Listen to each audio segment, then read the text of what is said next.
Di layar, babi Pompom keluar untuk berjalan-jalan dan mencari makanan. Ia tiba di sebelah pohon besar yang bercabang-cabang, terjebak dalam kebodohan.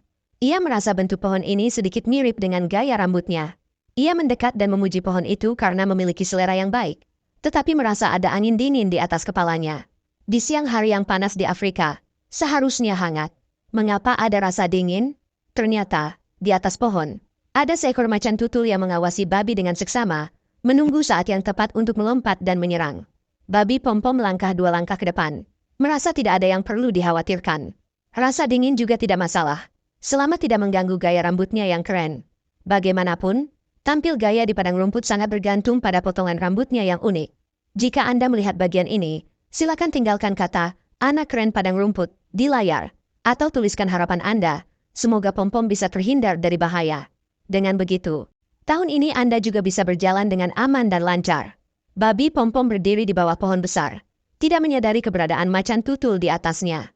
Entah karena macan tutul itu sangat tersembunyi atau Pompom terlalu terpesona dengan dirinya sendiri sehingga tidak memperhatikan sekelilingnya. Lagi pula, ia memang sangat tampan. Pompom berbalik dan melangkah beberapa langkah, melihat sepasang antelop di kejauhan yang sedang difoto. Ia secara acak berpose, sementara fotografer mengklik kamera dengan cepat. Pompom merasa ada yang tidak beres. Biasanya fotografer tidak seaktif ini. Jika mereka mulai memotret secara gila-gilaan, pasti ada sesuatu yang tidak beres.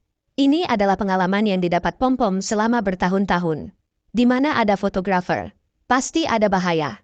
Macan tutul di atas pohon terus mengawasi babi, tidak bergerak sedikit pun kecuali kepalanya. Memang, ia adalah ahli penyergapan di padang rumput. Pompom melihat ke kiri dan ke kanan, tetapi tidak menemukan bahaya. Ia sudah memeriksa seluruh tempat ini, tidak ada pemangsa.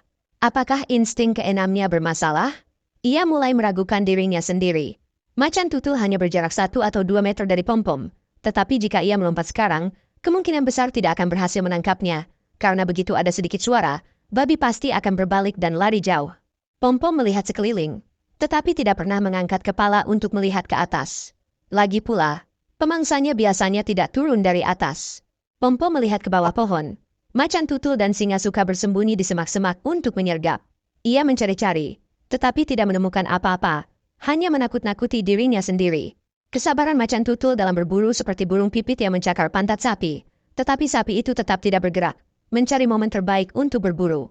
Sebagai yang paling keren di padang rumput, babi Pompom dengan gaya rambut uniknya, memiliki antena kecil 5G di bagian belakangnya. Ketika berlari memang menjadi pemandangan yang mencolok. Namun, yang paling mencolok adalah 2 butir besar di belakangnya yang terlihat sangat menggoda, seolah-olah anjing pemburu ingin membantu menghilangkannya. Pompom berada tepat di bawah macan tutul, hanya setengah meter jauhnya, tetapi ia tidak menyadarinya. Pompom terlalu sibuk dengan penampilannya, kemampuan deteksi ancamannya menurun drastis. Ia hanya melihat ke atas dan tetap tidak melihat macan tutul, bahkan ingin menunduk untuk memakan sedikit rumput. Macan tutul merasa sedikit tertekan. Dengan jarak yang begitu dekat, pasti tidak mungkin tidak melihatnya. Apakah Pompom lagi-lagi berpura-pura tidak tahu? Ia melihat dirinya sendiri tetapi tidak merasa takut. Macan tutul ragu untuk bergerak. Ia tahu bahwa mesin turbocharge dengan 12 silinder milik Pompom bisa melesat jauh dalam sekejap. Meskipun Pompom tidak melihat macan tutul, telinganya tetap waspada. Begitu ada sedikit suara, ia akan melesat pergi dari tempat yang terasa aneh ini. Akhirnya, macan tutul bersiap untuk menyerang. Namun, begitu tubuhnya sedikit bergerak, babi Pompom segera berbalik dan melarikan diri. Macan tutul merasa sedikit kecewa. Di lain waktu, jika ia menangkap babi, ia pasti akan memberikan pelajaran yang baik agar tidak berpura-pura di hadapannya.